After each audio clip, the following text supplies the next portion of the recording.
watatu anayeongezeka hapo ni Simba Sports Club, na sisi tumeingia kwenye huo mkumbo wa kuwa na uhakika wa kucheza hatua ya makundi kila mwaka.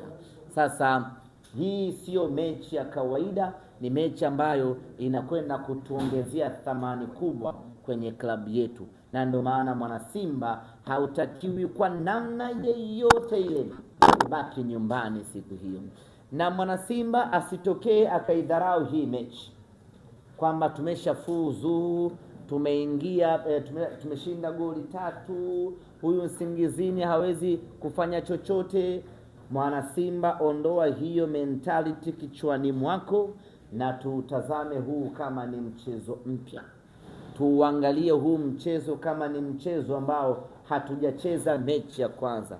3-0 ya pale Eswatini tuifute kwenye vichwa vyetu, na badala yake mechi hii sisi kwetu tuhesabu ni 0-0.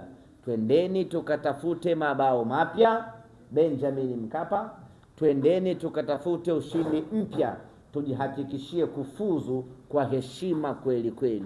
Itakuwa haina maana yeyote tushinde kule bao 3, tuje hapa tufungwe bao 1 au 2 au warudishe zote twende kwenye matuta. Itakuwa ni fedheha ya kiwango cha juu kweli kweli. Sasa hatuko tayari kuiona hiyo fedheha ikitutokea. Kwa hii mechi sisi kwetu mpaka hivi sasa ni 0-0. Wao hawana goli na sisi hatuna goli.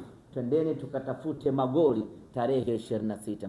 Na tunaweka wazi ya kwamba kwenye hii mechi mpaka muda huu sisi tumeshinda mechi ya kwanza, lakini hatujafuzu. Na kama hatujafuzu, maana yake tuna kazi kubwa ya kufanya, na kazi kubwa ya kufanya inafanywa na watu wote. Mashabiki wa Simba mnatakiwa kuja kwa wingi uwanjani, na mechi hii tunatakiwa kuijaza Benjamin Mkapa. Tuna muda mrefu sana, ukiachilia mbali mechi ya Nkana, tuna muda mrefu sana mechi ya kufuzu kwenda hatua ya makundi hatujajaza uwanja. Tuna muda mrefu sana, ukiachilia mechi ya Power Dynamo ambao tulifuzu kutumia uwanja Benjamin, uwanja wa Chamazi. Of course ulijaa, lakini ule ni uwanja mdogo. Mechi hii ya kufuzu tunataka tuijaze Benjamin Mkapa, tuandike historia nyingine ya kwamba mechi ya kufuzu kwenda group stage Simba alijaza Benjamin Mkapa. Hatutakiwi kuzoea, hatutakiwi kuichukulia poa, hatutakiwi